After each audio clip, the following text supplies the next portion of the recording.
Crypto, the future of money, the rebellion against banks, and the totally not a scam opportunity your cousin Dennis keeps DMing you about between shifts at Applebee's. If crypto were a person, it wouldn't be some misunderstood visionary. It would be the guy who calls himself a founder, wears a blazer with sneakers, and tries to sell you something vague that disrupts an industry without explaining how. And just to make my position clear right up front, by the end of this video, I'm confident you'll see why the modern cryptocurrency industry is one of the biggest wealth traps of our generation. Let's rewind.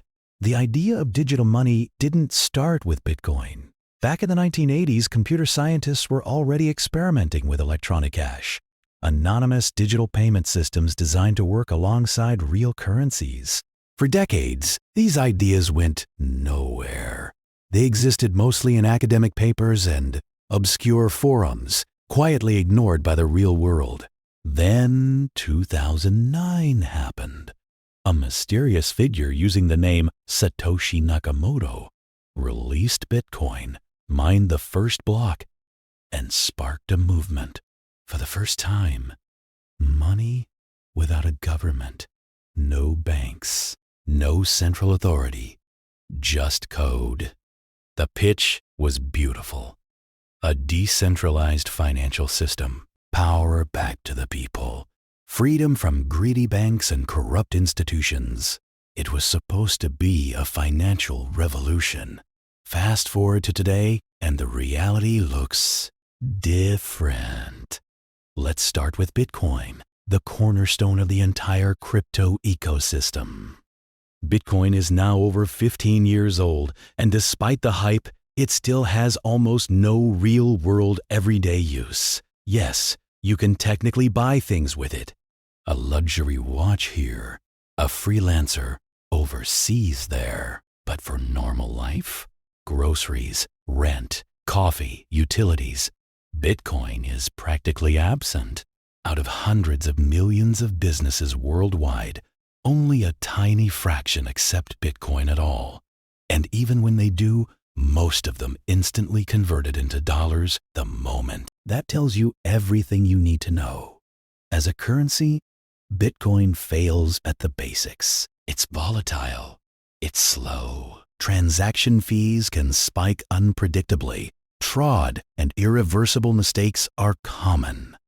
Bitcoin works as money in the same way nail clippers technically work as a lawnmower.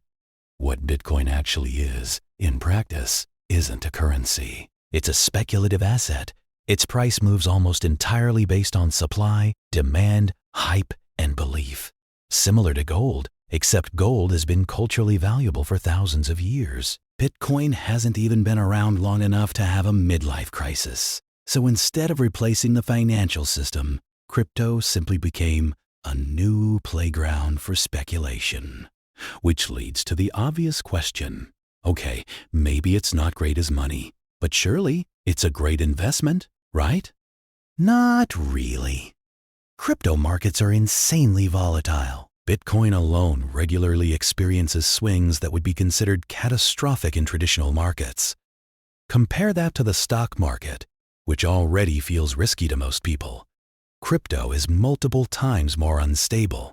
That's exactly why professional money managers, the ones legally obligated not to gamble, typically recommend allocating only a tiny fraction of a portfolio to crypto, if any at all.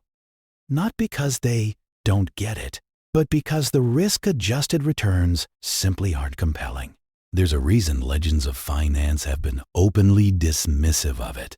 Some call it useless. Some call it a pet rock. Others call it something far less polite. And it's not because they missed out. It's because they understand probability. Yes, early adopters made insane returns, but that phase is gone. For every Bitcoin success story, there are thousands of coins that went absolutely nowhere. And if you believe you're the special genius who can pick the next winner, congratulations. You're not investing. You're gambling. Just with better marketing and a Discord server, millions of crypto tokens have been launched in just the last few years. more than half of them are already dead. Not down, not struggling, gone. Zero. Wiped out. And when a stock fails, investors usually still have something. Assets, claims, legal rights. When a crypto project collapses, you're left with a logo, a locked Telegram chat, and a founder who just tweeted, "We're pivoting." This is an industry where entire fortunes vanish overnight, not because of economic shocks, but because someone decided to rug pull and disappear. So, in response to all this instability, crypto created its next brilliant invention, stablecoins. Stablecoins were marketed as crypto without the volatility, digital tokens pegged to real currencies like the US dollar. Safe, predictable, reliable. And that's where things like Terra and Luna came in. On paper, it sounded clever, an algorithmic system designed to keep a stable price automatically. In reality, it was a financial Rube Goldberg machine.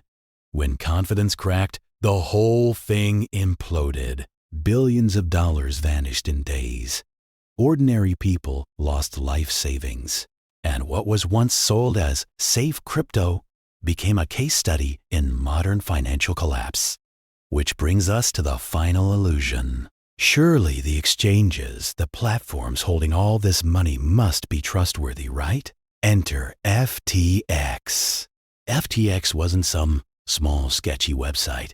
It was the exchange. Super Bowl ads, celebrities, stadiums, institutional investors. The kind of branding that screams legitimacy. At the center of it all was its CEO, presented as the responsible adult of crypto. The guy who would make it safe. Until it wasn't. Crypto is still here. Because when you strip away the technology, the white papers, and the buzzwords, what's really driving this industry isn't innovation. It's greed. Same cycles, same hype, same insiders winning, same retail investors getting obliterated. Every collapse is followed by the same shocked reaction. How could this happen? In an unregulated, anonymous system built entirely on trust. And sure, blockchain technology itself might have legitimate applications someday, but the crypto industry, as it exists today, it's not the future of finance. It's a digital mirage that looks revolutionary from a distance, but the moment you try to build your future on it, it disappears. And that's why I don't dislike crypto, because I don't understand it. I dislike it because I do